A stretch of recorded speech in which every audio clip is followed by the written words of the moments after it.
Hey guys! Today we are building the Molten Man Lego set, which is Lego item number 76128.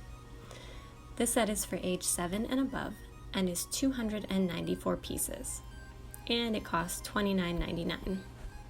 As you can see, this set is a Marvel set that is based off a villain from Spider-Man and was most recently seen in Spider-Man Far From Home.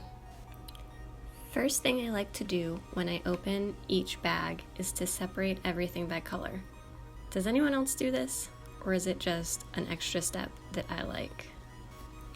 Our first minifigure is Spider-Man, and you can see he's not in his traditional colors. I think he's kind of cute, but I wasn't a huge fan of his webs. They were a little heavy for the character to hold up, and they didn't stay very attached. Maybe it was just me, and maybe it was just my set, but he fell over due to the weight of the webs pretty easily. Next we have a little fireman, and he was very cute. I loved his reflective vest and his little hat.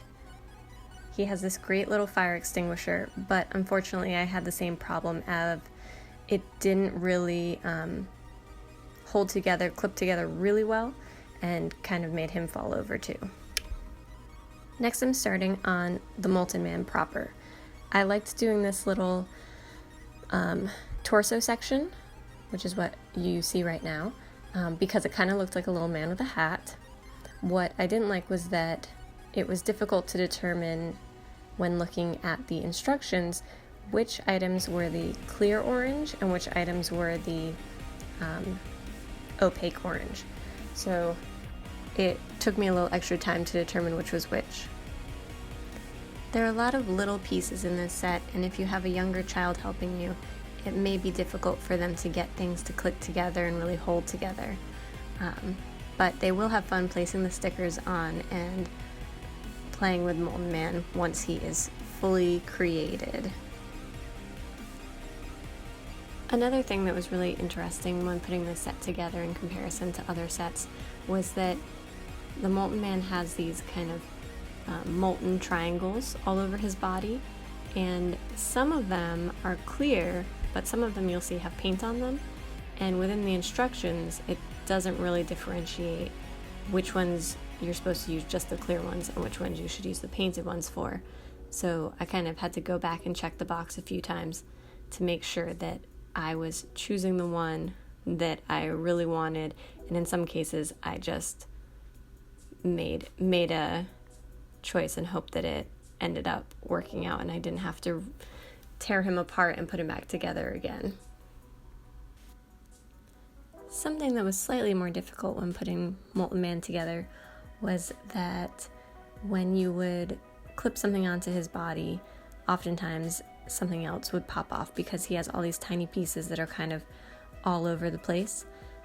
And so when you're building, just make sure that you are really pushing things together and really making sure that they're sticking, because depending on where you grab, it's likely that something else is going to pop off.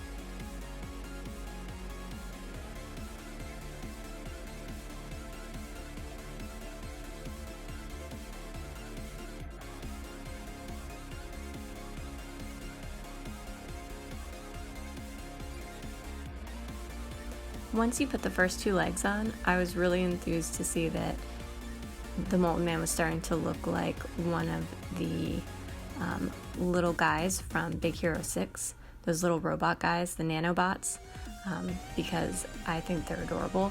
But as you'll see, he doesn't end up actually looking like a nanobot. But for that 1 second, he was like a colorful orange and gray nanobot, which I found really amusing. Clicking each of his portions of his ligaments on his arms and legs was a really satisfying click, but it sometimes took a lot of like manhandling to get it to actually stick the way I wanted it to stick. I do like that the joints are really easy to move around and you can kind of pose him in any way you want.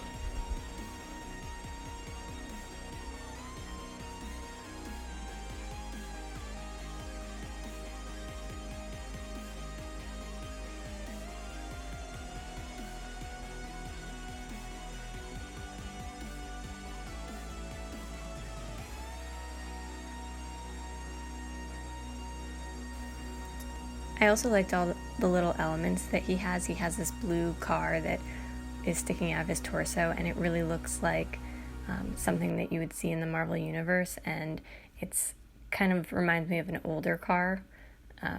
I wouldn't be able to tell you what type it was. Then, of course, you have Mysterium, and he has these little blue things that you can flick off of his hands. I think they're like flames or something. And he has this awesome little cape that I was really fond of. It was really easy to go on, and I think having him as an extra figure was just really nice for kids to play with and enjoy.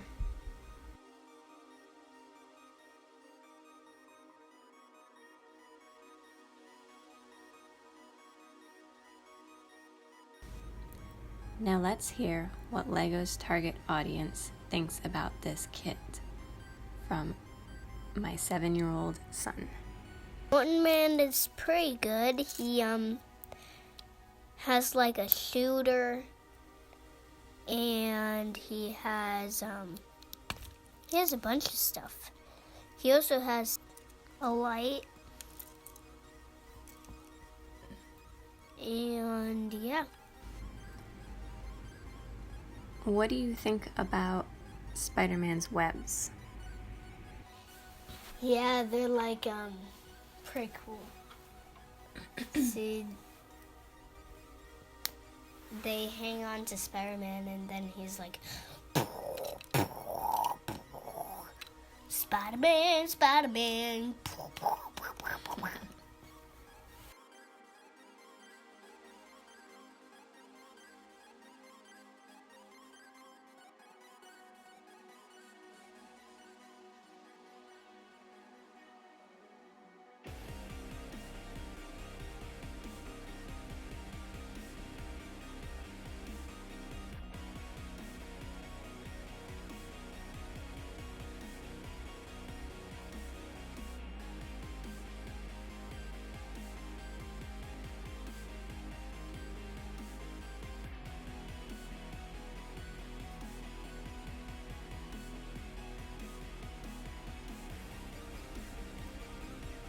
So Molten Man has a shooter attached to one of his arms, which is a really cool feature because they can actually shoot off little circles. But of course, when I decided to shoot them, I did not block where they were going at first and had to spend about 10 minutes trying to find all these little Lego pieces that I had shot all over my office. So make sure that you are shooting them in places where you can pick them up, because like me, you don't want to then vacuum them up later and have no more little bullets to shoot.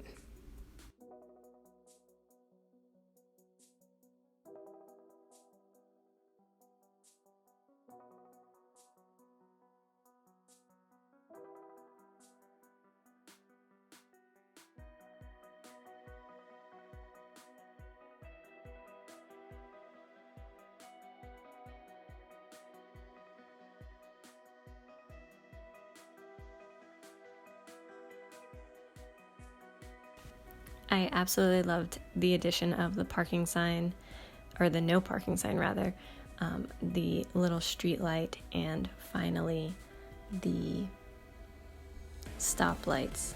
Couldn't think of what they were called. They are called stoplights. Those red, yellow, and green things. I actually always say orange. I say it's an orange light instead of a yellow light, and people give me so much crap for that. But the ones around my area, they do not look yellow, they look orange. So this one doesn't actually have an orange light or yellow light, just red and green, and a little street sign that is hilarious because it says crater, and he's basically this giant crater guy.